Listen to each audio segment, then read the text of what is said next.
안녕하세요. AMPM 글로벌 임성준 마케터입니다. 요즘에는 카카오톡 기프티콘으로 선물을 하죠. 주변 지인들의 특별한 날, 축하할 일이 있을 때 너무 흔하디흔한 커피 기프티콘 말고 어떤 걸 선물할까요? 조금 더 가격을 올려보면 건조한 손에 가볍게 바르는 핸드크림, 물론 향을 고려하면서 너무 싼 가격의 핸드크림 말고 조금 더 마음을 담아서 선물한다면 저는 이솝을 선택하겠습니다. 오늘은 호주의 스킨케어 브랜드 이솝에 대한 이야기를 해보려고 합니다.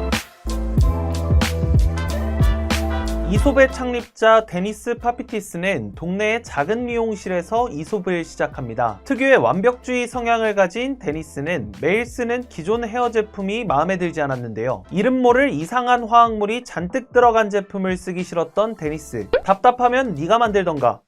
자신이 직접 만들겠다며 이솝이 시작됩니다. 데니스는 단순한 구조 속에 풍부한 은유가 담긴 이솝우화를 좋아했습니다. 이솝의 이름은 그렇게 만들어졌습니다. 그래서 제품과 매장 곳곳에 이솝우화의 격언이 새겨져 있고 복잡하지 않고 간결하면서 향기에 풍부한 은유를 담고 있죠. 이솝우화의 매력을 착안해 생겨난 브랜드인 만큼 이솝은 제품 중심의 브랜드로 탄생했습니다. 제품 중심의 브랜드를 만들기 위해 설립 초기부터 실용적이고 맞춤화된 연구소에서 제품을 연구했고 이곳에서 성분 배합에 대한 연구가 진행됩니다. 이솝이 주목받는 이유는 무엇일까요? 바로 일관된 원칙 덕분입니다. 설립 초기부터 차별화된 전략으로 제품 개발을 추진했는데요. 성분의 안전과 효율성이 보장된 식물성 추출물과 과학적으로 입증된 최상의 원료를 사용해 동물성 재료, 염색약, 인위적인 향 등을 제품에 절대 사용하지 않겠다는 자신만의 철칙을 갖고 있는 브랜드입니다. 고집으로 느껴질 수도 있겠는데요. 철저한 원칙을 따르고 있습니다. 이솝하면 또 빼놓을 수 없는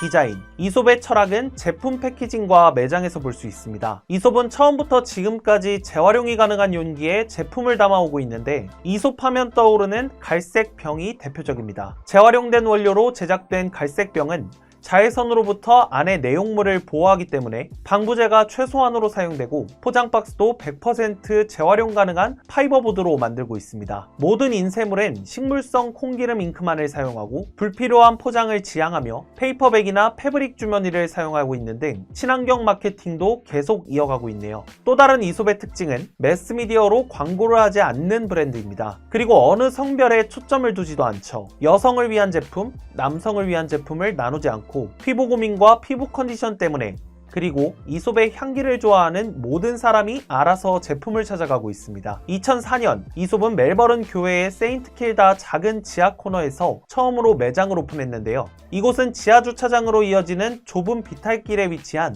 작은 스토어에 불과했지만 이솝에게 있어 건축과 디자인의 방향성이 되기도 했습니다. 이솝 매장은 각 지역마다 다른 인테리어가 볼거리를 선사하고 있죠. 모든 매장은 다 달라야 한다는 방침 아래 저마다 고유한 컨셉을 가지고 있고 공통점이라면 간결하고 정제된 인테리어 위에 현지만의 특색을 더했다는 점입니다. 2014년 문을 연 가로수길의 이솝 매장은 쑥으로 염색한 옥색 칸지를 벽지로 바르고 소나무를 중앙 테이블로 배치했습니다. 한국에서만 느낄 수 있는 개성과 특수성을 반영해 가로수길 시그니처 스토어를 완성했고 2019년에는 한 차례 이전을 하며 더욱 넓은 매장에서 서비스 수준을 높이고 가로수길만의 특성을 담아내기도 했습니다. 이솝은 매장 공간에 투자하고 갈색병 같은 제품의 아이덴티티를 명확하게 만들어서 고객들이 재방문하게 만드는 마케팅 전략을 사용하고 있습니다. 자, 그렇다면 이솝은 어떤 전략을 활용한 걸까요? 바로 IMC 마케팅입니다. IMC 마케팅이라고 들어보셨나요? 통합 마케팅을 의미하는 IMC 마케팅은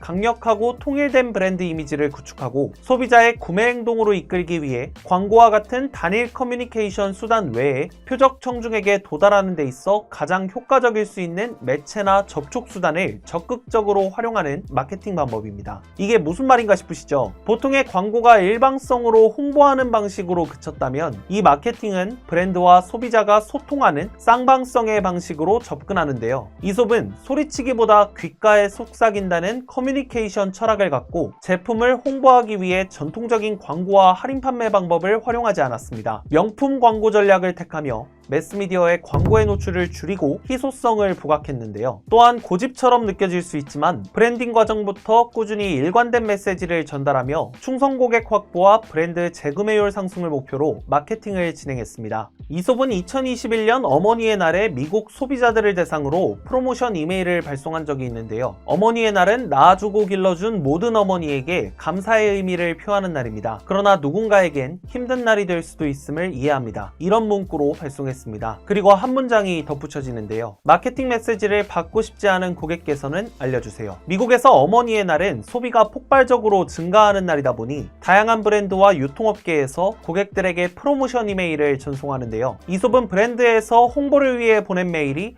누군가에게 슬픔을 극복하는 데 방해할 수 있는 요소임을 고려해 이러한 메일을 보낸 겁니다. 실제 메시지 수신을 거부한 고객이 일주일에 2천여 명이 넘었다고 하는데, 그럼에도 이솝은 사소한 배려가 브랜드의 이미지에 긍정적인 효과를 가져올 수 있다고 판단했겠죠. 이솝은 코로나19에도 매출이 2배 이상 늘어나며 2021년 국내 매출 547억 원을 달성했습니다. 또한 대부분의 브랜드가 모든 연령층을 타깃으로 잡아 매출의 다각화를 이루고 리스크를 줄이려는 노력을 기울일 때, 이솝은 매우 소수의 마니아층을 타깃으로 잡았지만 타깃의 축소가 매출에 비례하지 않는 기업이 됐습니다. 성공적인 IMC 마케팅을 진행한 사례 중 타깃을 변경하며 매출 증대를 이뤄낸 기업도 있습니다. 맥도널드인데요. 전 세계 120여 개국에 3만 5천 개의 매장을 운영하는 맥도널드도 한때 주가가 폭락하고 처음으로 적자를 기록하는 위기에 빠진 적이 있습니다. 당시 그들은 상황을 해결하기 위해 마케팅의 귀재 레리 라이트를 CMO로 고용했고 IMC 마케팅을 통한 브랜드 혁신을 시도했습니다. 그게 바로 맥도날드 본사가 대표 슬로건으로 사용하는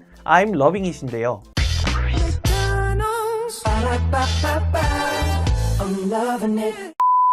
맥도날드는 전 세계 100여 개 국가에 동시에 같은 광고와 정보를 전파하며 브랜드를 홍보했습니다. 그동안 고수해왔던 엄마와 아이를 위한 음식이라는 이미지를 포기하고 35세 이하의 소비자층을 겨냥해 젊고 세련된 이미지를 강조했죠. 소비자가 원하는 맥도날드의 모습을 찾아가기 위해 소통을 이어갔고, 이를 통해 맥도날드의 수익은 최상위로 올라가게 됩니다. 자신만의 철학과 가치로 브랜딩을 이어온 이솝. 포화 상태인 코스메틱 시장에서 이솝이 30년 넘게 사랑받을 수 있었던 이유는 이솝만의 확고한 브랜드 철학에 있습니다. 제품에 대한 세심한 열정과 지적이고 지속 가능한 디자인이 그 철학이죠. 또한 과장된 광고와 제품 효과를 약속하기보다는 제품이 가진 그 자체만을 강조하는 마케팅 방식을 고수하고 있습니다. 뚝심과 진솔한 메시지가 이솝을 이 자리로 올려준 거죠. 이솝이 지속적으로 사랑받는 이유는 곳곳에 녹아있는 정체성 때문이지 않을까요? 오늘은 이솝에 대한 이야기를 나눠봤습니다. AMPM 글로벌 임성준 마케터였습니다. 감사합니다.